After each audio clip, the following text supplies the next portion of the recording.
Hey, Patriot America, this is Candace Keller. Welcome to Patriot Life with Candace Keller, and this is our broadcast we're doing today, podcast today from Southwest Ohio following a rally we had today where almost 1,000 people gathered to hear the guy sitting to my right, Matt Trewhella from Milwaukee, Wisconsin.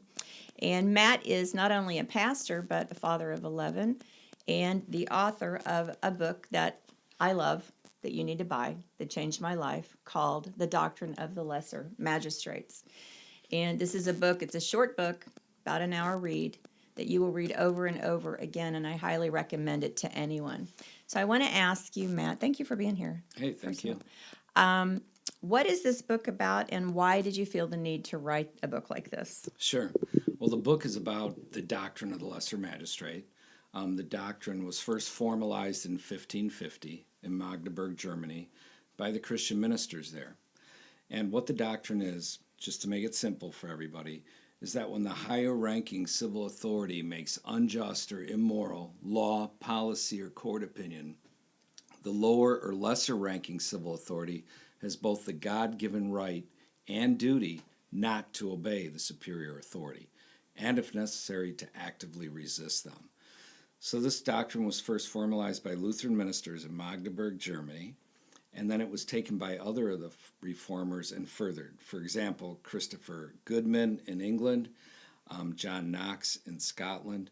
John Knox actually wrote the foremost treatise on the doctrine of the lesser magistrate, called his Appellation to the Nobles of Scotland in 1558 AD. They were the lesser magistrates of their day.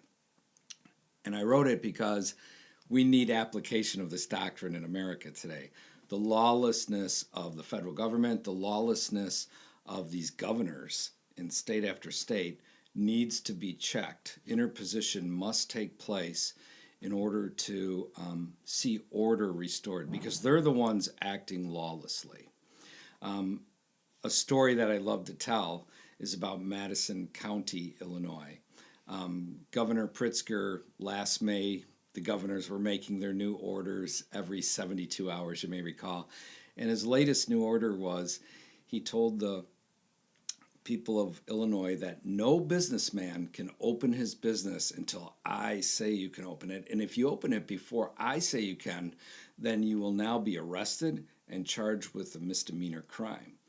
Well, there's 102 counties in all of Illinois, and only one county gathered their board together. Little Madison County, over by the Mississippi River, gathered their board together, and they put out their own decree stating that their businessmen were free to reopen now, and that they would use all their authority to protect their businessmen, and they cautioned the governor and the state of Illinois not to interfere with their businessmen.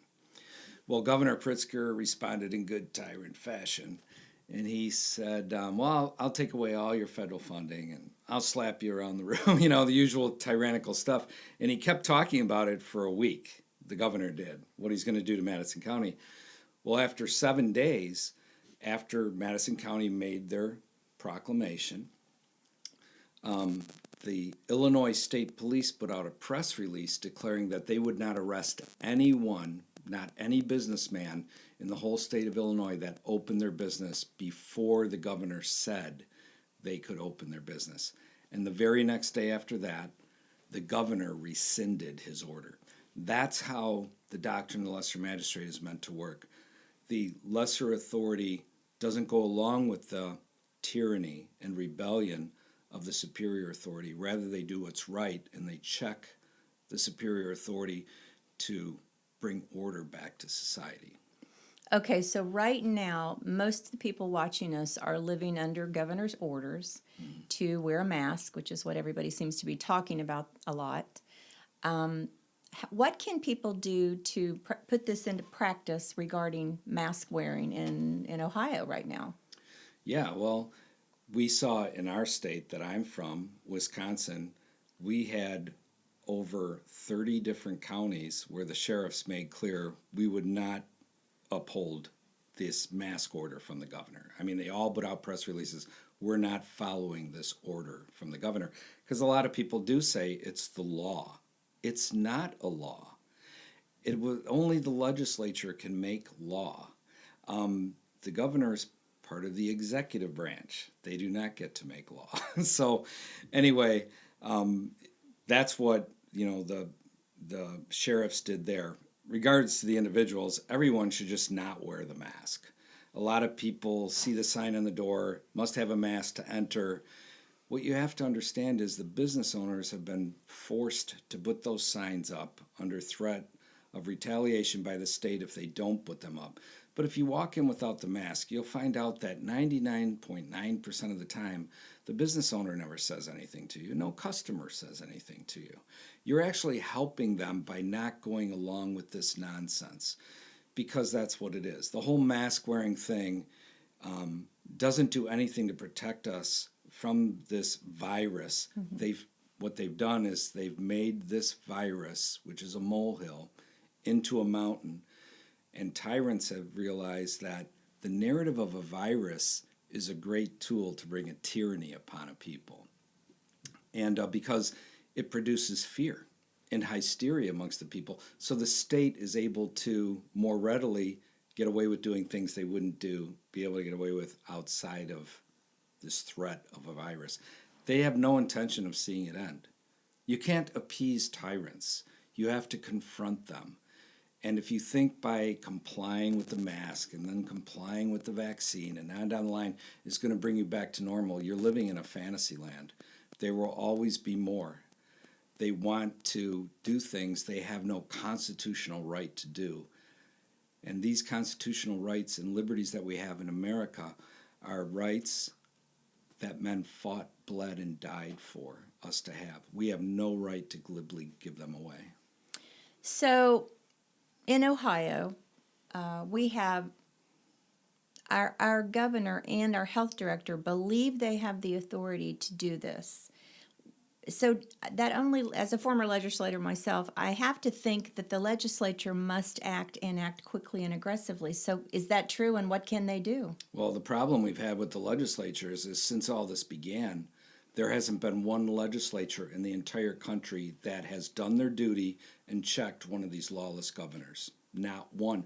In fact, what every legislature in America has done is they have politicized and regulated this whole COVID thing and funded it with massive amounts of money. So instead of just stopping the evil, which is their duty, to stop all this nonsense, what they've done is they've used it for their own ends in order to, aggrandize their own party, carry on the fiction with everyone. So it's extremely important for people to understand you have to get a hold of your legislators and demand that they do their duty and check the governor. I'm from Wisconsin. It's right within our statutes that the legislature can check the governor regarding the nonsense our governor's doing in our state. But does our state legislature do it? They do not. Rather, they want to parlay with the governor in order to let him only get about half of what he wants. That isn't what you do with evil. That isn't what you do with a lie like this. You just stop it. You don't politicize and regulate it. So if the electorate as a whole, say if all of my county, Butler County, wanted to stop this within our county, everyone needs to just stop wearing a mask, go about their business, ignore the orders, not shop at stores that require them. Is that all we have to do? No, one of the things, I'm from Washington County, Wisconsin, and in Washington County, we have taught the magistrates there about the doctrine of the lesser magistrate for nearly 5 years now. So they understand their duty. Our county is the only county in the whole state of Wisconsin that in April of last year declared itself a sanctuary county against all the edicts by our governor regarding COVID-19. Said, we're not following this, we're not countenancing any of this nonsense. 2 months later, they put out a resolution declaring that they're reaffirming their oath to the U.S. Constitution and to our state constitution. So that everybody understood that's who you make an oath to, not to the government, not to the governor. You make an oath to uphold the Constitution. And then the month after that, they issued a resolution calling upon our legislature, which is overwhelmingly Republican, to check the governor and stop all this evil that he's doing. But we were the only county in the entire state that did. That's why it's so important to educate your county and local officials about these matters, because most of them don't understand what their duty is in the sight of God when the superior authority is acting immorally, unjustly, or unconstitutionally. Okay, so you mean you went to your commissioners, because that's who looks over the county. Yep. So you go to your 3 commissioners and you say, we want a order-free county. In Wisconsin, we don't do the 3 commissioner thing. Okay. They're called county supervisors. Okay. And in our county, we have 26 of them. Okay. But in Ohio, we have 3. Yes, and that's So- how it is in most states. And then what if they say back to you, no, we're not. We're good doing what the governor tells us to do. Then what do you do? Then what you need to do is replace them. The people have to get together, and I'll tell you, we've heard from counties around Wisconsin that people in counties around Wisconsin, they're stunned by how even their county officials have played the tyrant in the midst of all this. They're like, we've known these people for 10 years, 20 years, and they're behaving like they're little gods or something. Yeah. So it's extremely important that you unseat them. Here's a great thing that happened down in Newton County, Missouri. You know, Biden and the Democrats have taken over the power levers there in Washington, D.C. They're talking about gun registration, and they're talking about even gun confiscation, making a plethora of laws to make it more difficult for gun owners. So little Newton County down in Missouri gathered their 3 county commissioners together and sat down, and they wrote an ordinance. And the ordinance declares that if the federal government passes a law which infringes on the Second Amendment rights of their citizens in their county, that law is null, void, and of no authority in their state. Secondly, their ordinance instructed their sheriff of their county to arrest any federal agents that come down to their county to try and impose this infringement of the Second Amendment rights of their citizens. And thirdly, it removes any county officials from office who aid and abet the federal agents in trying to infringe upon the Second Amendment rights. I'm telling you, Candace, that is a phenomenal ordinance passed by a county government that has the authority to do that. If you want to know what your county officials are made of, download that ordinance from Newton County, take it to them, and say, I want to see this done in our county. Because here's what I've learned over the years.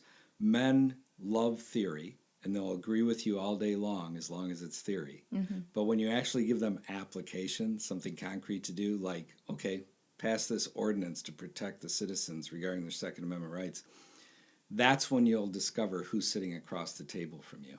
Right. And if they're not willing to do it, it's time to get some citizens together and make sure that person gets unseated next time and a good man is put into office. So when that happened in Newton County, did it affect other counties around that county? Yep. There's 4 other counties near that county now that are have this on their books also to try and pass these ordinances in their counties. And now there's one at the State House, which is going to be heard, I believe, at the end of May, which is a mirror to what they did in Newton County. So it impacts up the ladder too. So this is such a great interview, because one of the tenets of Patriot America and Patriot Life has been that all politics is local. A lot of people think local politics is not that interesting and can't really change anything, but it turns out it's actually the only thing that changes everything. So get involved locally, go to your commissioners, do what we've talked about, and read this book and get familiar with this in your Constitution. Thanks so much, and thank you for coming. Hey, thanks so much. See you next time.